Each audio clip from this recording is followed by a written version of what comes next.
First contact surprise. Admiral Sarah Chen watched the holographic display as 3 hegemony dreadnoughts approached her small fleet of 5 vessels. The alien ships were massive crystalline structures, each nearly twice the size of her largest cruiser. This would be humanity's first major engagement since achieving faster-than-light travel, and the stakes couldn't be higher. They're broadcasting again. Admiral Lieutenant Rodriguez reported from his communication station. The hegemony commander demands our immediate surrender, says our primitive vessels stand no chance against their superior technology. Chen allowed herself a small smile. Primitive, are we? Let's show them what Earth's primitives can do. She opened a channel to her fleet. All ships, execute pattern Delta 7. The human vessels broke formation, but not in the scattered retreat the hegemony expected. Instead, they split into 3 groups, each moving in seemingly random patterns. The alien dreadnoughts maintained their perfect triangular formation, a testament to their thousands of years of refined combat doctrine. "Ma'am, they're charging their main weapons," Rodriguez reported. "Energy readings are off the charts." "Good. That's exactly what we want them to do." Chen's smile grew wider. "Deploy the solar mirrors." From each human ship, large reflective panels unfolded like metallic flowers blooming in space. The hegemony commanders watched in confusion as these apparently useless structures oriented themselves toward their ships. "They're firing," Rodriguez called out. The hegemony dreadnoughts released massive energy beams, each powerful enough to slice through a planet's crust. But instead of striking the human vessels, the beams hit the solar mirrors. The reflective surfaces, made from materials developed for Earth's orbital solar power stations, caught and redirected the energy. "Mirrors at maximum capacity," the weapons officer announced. "Ready to return fire." "Target their propulsion systems," Chen ordered. "Let's see how well their perfect formation holds when they can't maneuver." The mirrors redirected the hegemony's own energy weapons back at them, but with precise targeting that their original broad beam attack lacked. The crystalline shift shields, designed to deflect energy weapons from the front, weren't prepared for attacks from multiple angles simultaneously. "Direct hits on all 3 vessels," Rodriguez reported, his voice tight with excitement. "Their engines are failing." The massive dreadnoughts began to drift, their perfect formation dissolving into chaos. Chen opened a channel to the hegemony flagship. "This is Admiral Chen. Your ships are disabled, but your crews are safe. Perhaps now would be a good time to discuss terms." The response came quickly, tinged with both anger and bewilderment. "How?" "Our tactical computers calculated a 0% chance of victory for your fleet." "That's the problem with relying too heavily on computers in Doctrine," Chen replied. "They can only account for what they've seen before. Humanity has spent millennia fighting ourselves, constantly adapting, constantly innovating. We never developed a single perfect doctrine because we learned long ago that perfect doctrines become perfect targets." After the surrender was secured and recovery operations began, Chen received a private message from the hegemony commander. "You used our own weapons against us," they observed. "No species has ever attempted such a tactic. It defies all established combat protocols." "That's precisely why it worked," Chen responded. "In our history, those who survived weren't always the strongest or best armed, but those who could adapt, who could turn disadvantages into advantages. We call it fighting smart, rather than fighting by the book." As she ended the transmission, Chen looked out at the disabled hegemony vessels. Humanity had just announced its presence on a galactic stage in a way that would be impossible to ignore. They had proved that they could not only survive but triumph against supposedly superior forces. Her communication officer's voice interrupted her thoughts. "Admiral, we're receiving transmissions from multiple species in nearby sectors. They're requesting information about our combat techniques." Chen laughed. "Tell them we'll be happy to explain our doctrine as soon as we figure out what it is ourselves." The battle would become known throughout the galaxy as the Mirror Dance. The day when humanity proved that innovation and adaptability could overcome any technological advantage. It marked the beginning of a fundamental shift in how galactic civilizations approached combat doctrine, though many would be slow to accept the lesson. The analysis. Chief Military Analyst HFY stared at the holographic projections filling his research chamber, his compound eyes trying to find patterns where none seemed to exist. Hundreds of recordings of human combat engagements played simultaneously, each showing different tactics, different approaches, different solutions to similar problems. "This makes no sense," his assistant Trilmek chittered, mandibles clicking in frustration. "We've analyzed 57 separate encounters between human vessels and various adversaries. There's no consistent doctrine, no standardized response patterns." HFY waved one of his upper limbs, freezing a particular engagement. "Look at this one." The humans were outnumbered 4-1 by swarm raiders. Standard tactical matrices would indicate a 98% chance of defeat. He gestured, and the recording played. The human ships had scattered mining debris in seemingly random patterns, then used short-range teleporters to rapidly swap positions among the debris field. The swarm raiders, their targeting systems confused by the constant position changes and debris, had ended up firing on each other. They turned space junk into a tactical advantage. Trilmek observed, but the next engagement. He pulled up another recording. They did something completely different. In this battle, the humans had linked their ship shields together, forming a temporary energy barrier that they used to literally push a superior force into a nearby asteroid field. No fancy maneuvering, no complex tactics, just raw, unexpected aggression. Every time we think we understand their methods, they do something new, HFY said, his tone mixing frustration with admiration. The hegemony's defeat in the mirror dance wasn't an anomaly. It's their entire approach to warfare. A soft chime announced the arrival of High Commander Vex Shan, her crystalline form catching the light from the displays. "Tell me you found something useful, analyst. The Council is demanding answers." HFY gestured at the surrounding displays. "What I've found, Commander, is that we've been asking the wrong questions.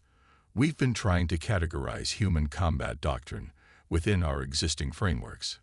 But their doctrine is not having a doctrine." "Explain," Vex Shan ordered, her crystalline features shifting in curiosity. "Every spacefaring race we know developed their combat techniques based on their species' particular advantages. The hegemony relies on overwhelming force, the swarm on superior numbers, our people on technological precision. We all found what worked best and refined it over centuries." He brought up more recordings, but humans, they never settled on a single approach. Their history is filled with constant conflict, but also constant innovation. They learned to adapt to whatever situation they faced, using whatever resources they had available. "That's not a doctrine," Vex Shan protested. "That's chaos." "Is it?" Trilmek interjected, then quickly ducked his head in apology for the interruption. "Look at their training procedures." He displayed footage from a human military academy. They don't drill their crews in perfect formations or ideal attack patterns. They create impossible scenarios and reward creative solutions. HFY nodded. Their strength isn't in having the perfect response to every situation. It's in their ability to create new responses on the fly. They treat combat like a puzzle to be solved rather than a script to be followed. "And that makes them dangerous," Vex Shan concluded. "It makes them unpredictable," HFY corrected, "which, in warfare, might be even more valuable than raw power. No tactical computer can calculate the odds against an enemy whose next move could be literally anything." The High Commander was silent for a long moment, watching the displays. "The Council won't like this analysis. They want weaknesses, patterns we can exploit. Then tell them this: the humans' greatest weakness is that they're never satisfied with good enough. They'll take risks that more established species wouldn't, try solutions that might backfire spectacularly. But that same trait," he gestured at the mirror dance recording, That's what lets them achieve the impossible. As Vik Shan left to make her report, Kizekstval turned back to his displays. You know what truly terrifies me, Trilmek. These recordings only show what humans can do with our level of technology. Imagine what they'll achieve once they've had a few centuries to develop their own. Trilmek's mandibles clicked nervously. Perhaps we should recommend establishing closer ties with them. Better to have them as allies than potential adversaries. Agreed, because I suspect the galaxy is about to learn what humans have known all along. The most dangerous weapon isn't the biggest ship or the strongest shield. It's the ability to think differently when everything is on the line. The War Games. Captain Maya Rivera stood on the bridge of the HSS Adaptation, watching the massive gathering of alien vessels in the neutral zone. Ships from 12 different species had assembled for the first multi-species combat exercise, their hulls gleaming under the light of 3 suns. The human contingent, consisting of just 3 medium-sized vessels, looked almost insignificant among the gathered fleet. Their battle groups are forming up. Lieutenant Park reported from Tactical. The hegemony crystal ships are taking point, with swarm vessels on their flanks. The VKX Confederation is providing rear support. Rivera nodded, studying the elegant formations. Each species had positioned their ships according to centuries of refined tactical doctrine. It was beautiful, in its way, and completely predictable. All ships reporting ready, Commander Watson added from communications. The exercise begins in 10 minutes. Rules of engagement are shields at 20%, simulated weapons only, victor determined by achieving mission objectives or disabling opposing vessels. Excellent. Rivera opened a channel to her small fleet. Remember, everyone, we're not here to win. We're here to learn and to teach. Execute Formation 0. The other captains acknowledged, and the 3 human ships moved into what appeared to be a standard triangle formation. The alien observers relaxed slightly, seeing something familiar and understandable. The first scenario began. Defend a supply convoy against raiders. The human ships were assigned as defenders, while a mixed group of alien vessels played the raiders. The attacking force was 3 times their size. They're executing a classic pincer movement, Park noted. The hegemony ships will engage us frontally while the others sweep around to trap us. Rivera smiled. Perfect. Deploy the boys. From each human ship, dozens of small objects scattered into space. To the alien sensors, they appeared to be simple warning beacons, standard equipment for marking shipping lanes. The attack began exactly as predicted. The hegemony ships launched a devastating frontal assault, while their allies moved to encircle the human position. But as they entered the field of buoys, something strange happened. Buoys activated, Park announced, creating sensor ghosts. Now, the small devices began broadcasting false sensor readings, creating phantom ships that appeared and disappeared randomly. The alien formation faltered as their targeting systems struggled to distinguish real threats from false ones. Phase 2, Rivera ordered. Sound the horn. The human ships activated specialized electromagnetic emitters. Technology adapted from deep-sea exploration on Earth. The focused waves disrupted the crystalline structure of the hegemony ship's sensors while creating confusion in the swarm's biological navigation systems. In the chaos that followed, the human vessels executed a series of seemingly random maneuvers, darting between their confused opponents. Their simulated weapons fire struck with surgical precision, targeting different systems on each ship rather than following any standard pattern. Within minutes, half the attacking force had been disabled by hits they never saw coming. The remaining ships attempted to regroup, but found themselves caught in a crossfire of their own making, their carefully planned formation now working against them. When the exercise ended, Rivera's comm system lit up with incoming transmissions from bewildered alien commanders. Those buoys were not standard warning beacons, the hegemony commander accused. No, Rivera agreed. They're actually repurposed fish tracking devices from Earth's oceans. We just modified them a bit. And the electromagnetic pulses. Whale song frequencies, scaled up and focused. We figured if it works for communication through miles of seawater, it might be useful in space. There was a long pause. You turned aquatic research equipment into combat tools. We work with what we have, Rivera explained. Humanity spent most of its history fighting with limited resources. We learned to look for advantages in unexpected places. The next scenarios played out similarly. When tasked with attacking a fortified position, the human ships used modified mining lasers to superheat asteroid fragments, creating a cloud of sensor-blocking plasma. When defending a space station, they programmed maintenance drones to broadcast false reactor readings, making the station appear to be on the verge of catastrophic failure. After the exercises concluded, Rivera was summoned to a meeting with the alien commanders. The Vich's Confederation admiral spoke first. Your tactics were unorthodox. You violated multiple standard combat protocols. We prefer to think of protocols as guidelines rather than rules, Rivera replied. In real combat, the enemy doesn't care about proper procedure. But how do you train for such chaos? A swarm commander chittered. How do you prepare for battles where anything might happen? That's exactly what we train for, Rivera explained. We don't drill specific responses. We create scenarios and let our crews figure out solutions. Sometimes they fail spectacularly, but when they succeed, they discover approaches no one has tried before. The commanders exchanged glances. Finally, the hegemony representative spoke. The Council will want to review these exercises carefully. Your methods are disturbing, but their effectiveness cannot be denied. As Rivera left the meeting, she smiled to herself. The aliens still didn't quite understand. They saw human tactics as chaos because they were looking for patterns, but there was a pattern. It just wasn't in the specific maneuvers or weapons used. The pattern was in the thinking itself. Analyze, adapt, overcome. And that was something no tactical computer could quantify. The Pirate's Lesson.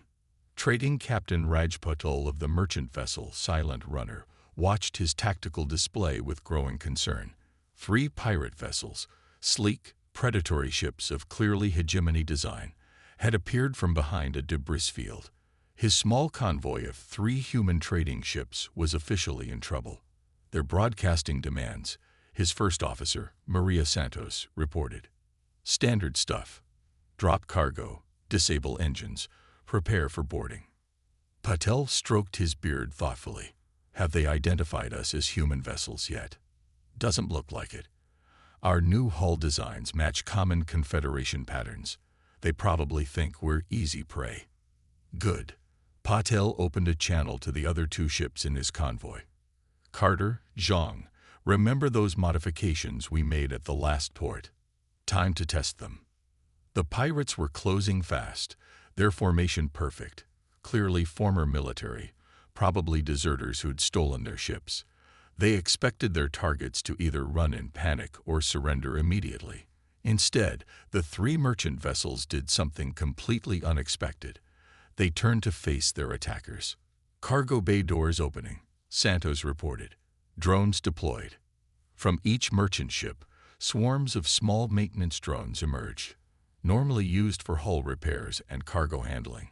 These had been modified with simple but effective additions, magnetic grapples and industrial cutting lasers. Let's see how their fancy military shields handle civilian mining equipment, Patel grinned. Execute pattern market day. The merchant ships scattered in 3 different directions, their drone swarms creating a web of confusion. The pirates, expecting simple prey, found themselves trying to track multiple targets while avoiding clouds of surprisingly aggressive maintenance bots. They're splitting up, Santos noted. Taking the bait. Perfect.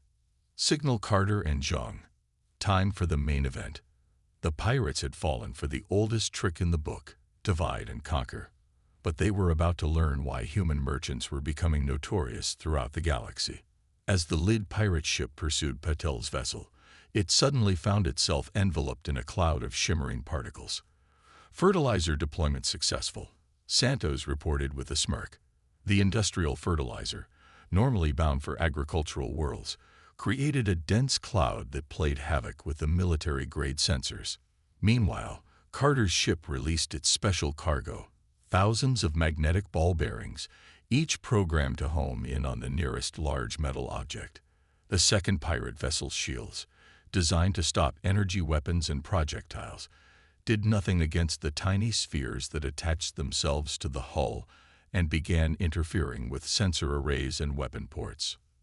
Zhang's contribution was perhaps the most creative.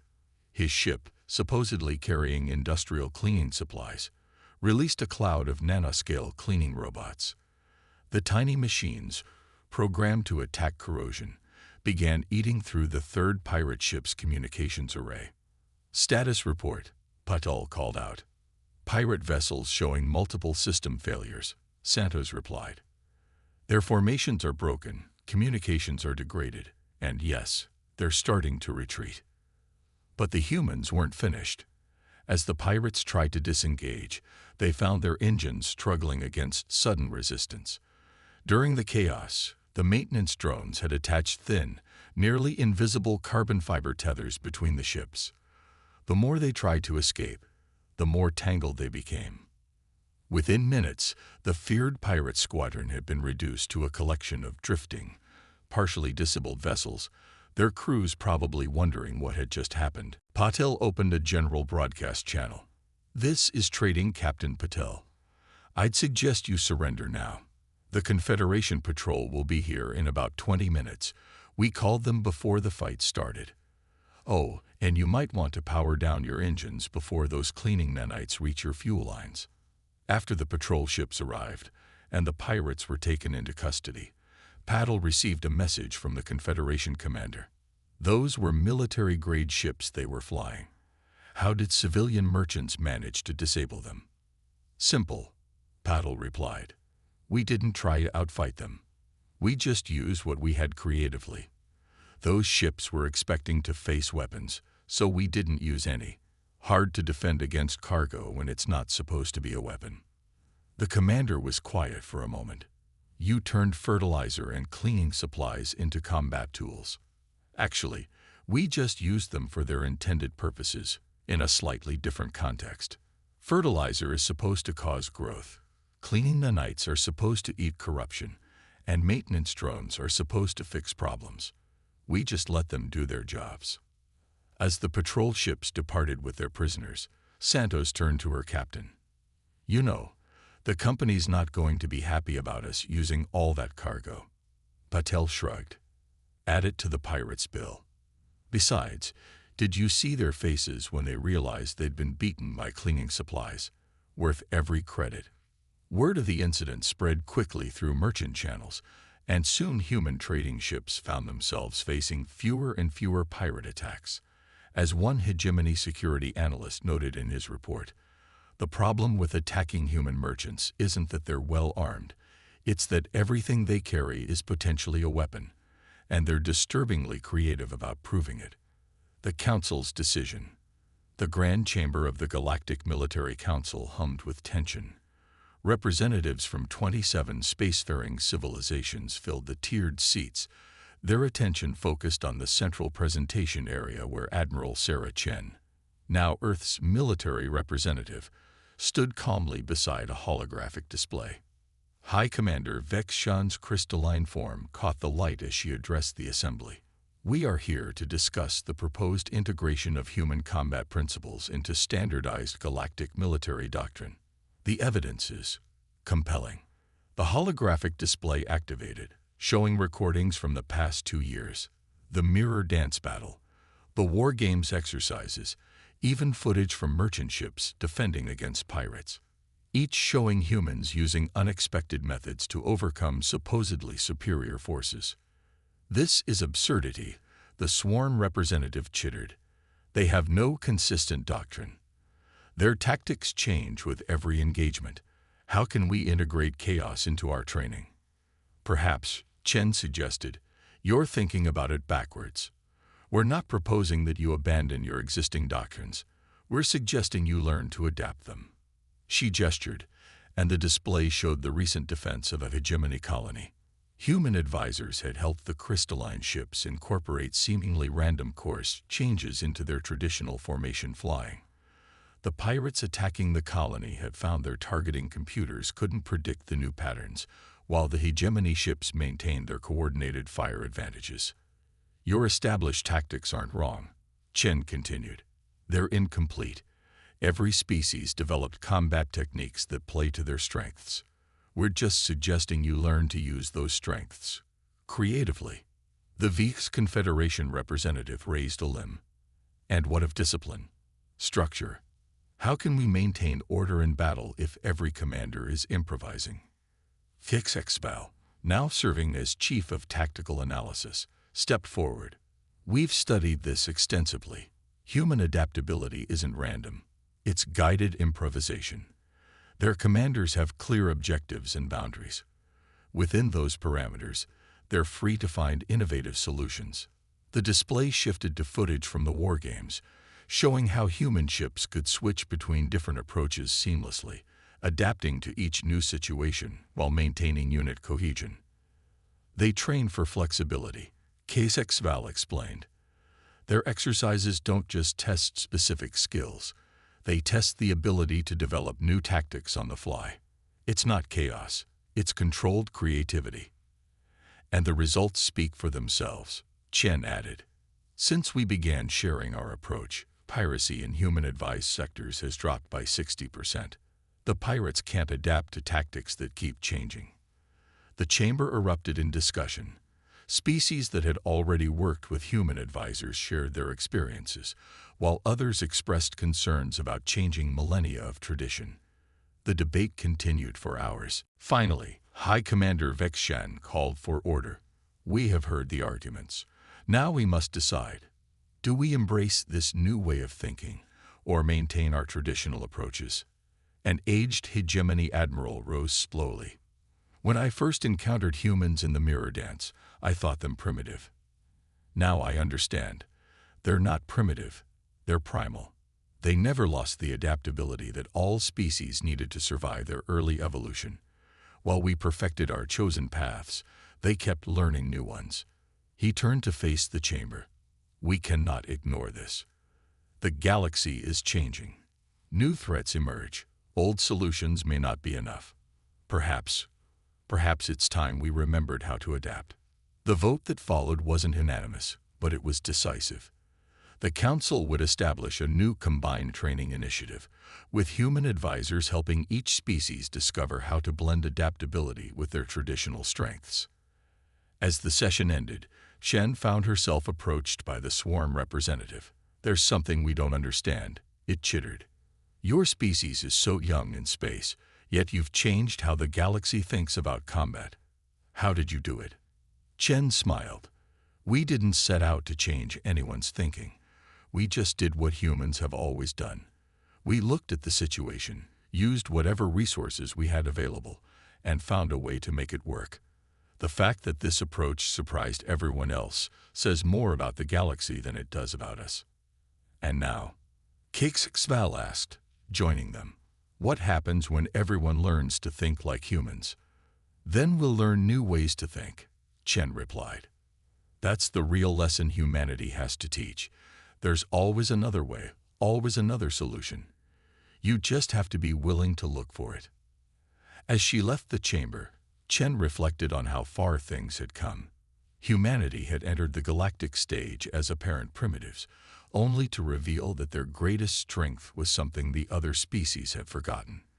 The ability to face each challenge as something new, something to be solved rather than matched against existing doctrine.